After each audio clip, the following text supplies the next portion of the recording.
Hi welcome to Jarudra channel Anju's kitchen. ఎన్నో రకాల recipes వచ్చినా బిర్యానీకి ధీటుగా ఉంటుందండి ఈ టమాటా బాత్. దీనికోసం కావాల్సిన ఇంగ్రీడియంట్స్ ఒకే ఒక క్యారెట్ అండి, పుదీనా కొత్తిమీర కంపల్సరీ ఉండాల్సి ఉంటుంది. అలాగే ఒక 2 పెద్ద ఆలు, ఒక ఆనియన్, కొన్ని జీడిపప్పు పలుకులు. ఇంకా మసాలా దినుసుల కోసం 2 బిర్యానీ ఆకులు, లవంగాలు 2, దాల్చిన చెక్క 2, గోడ దెబ్బ అంటారు కదండి, అది జీలకర్ర, మిరియాలు అవి తీసుకోండి.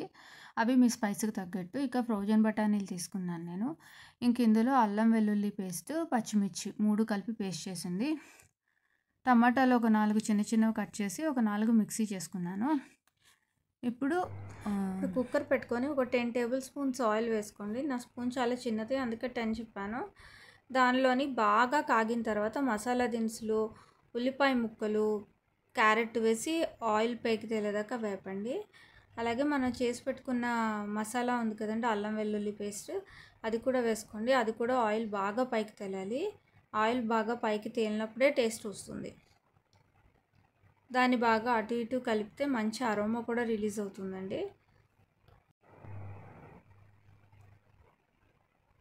ఇలా అటు ఇటు బాగా కలుపుకున్న తర్వాత పెద్ద ముక్కలు కట్ చేసుకున్న ఆలు వేసుకోవాలి.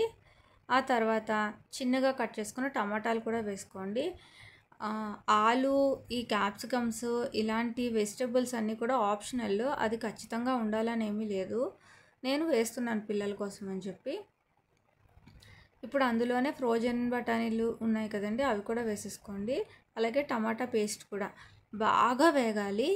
టమాటాలో ఉండే నీరంతా ఎగిరిపోవాలి, అప్పుడే చాలా బాగా ఉంటుంది. అది మాత్రం బాగా గుర్తుపెట్టుకోండి. ఆయిల్లో బాగా వేగి టమాటాల్లో ఉండే నీరంతా ఎగిరిపోవాలి, అప్పుడే చక్కటి రుచి వస్తుంది. అడుగంటకుండా కలుపుతూ ఉండండి. ఇప్పుడు మిగిలిన వెజిటబుల్స్, ఆకుకూర మొత్తం అన్నీ వేసేయాలి. అవి బాగా వేగాల్సిన అవసరం లేదు, పైన వేగినా సరిపోతుంది, ముడుచుకుంటే సరిపోతుంది. ఇప్పుడు అందులో పసుపు, ఉప్పు, కారం, ధనియాల పొడి, మసాలా పొడి అవన్నీ వేసేసుకోవాలి. అవన్నీ వేసి బాగా కలిపేసుకున్నారంటే దగ్గర పడుతుందండి, మొత్తం నీరు అనేది లేకుండా చక్కగా ఉంటుంది. ఇప్పుడు మనం ఆల్రెడీ నేను అయితే 6 గ్లాసుల బియ్యం తీసుకున్నాను, చిన్న టీ గ్లాస్తోని. ఆ నానబెట్టిన బియ్యాన్ని వేసేసుకోండి.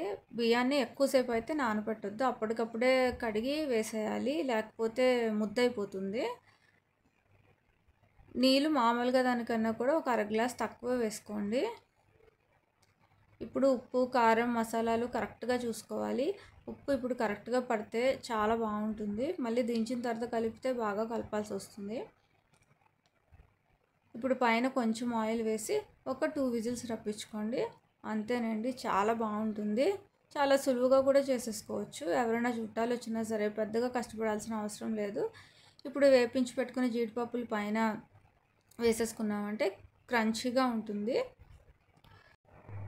వేడివేడిగా సర్వ్ చేసేసుకోవడమే. Thanks for watching.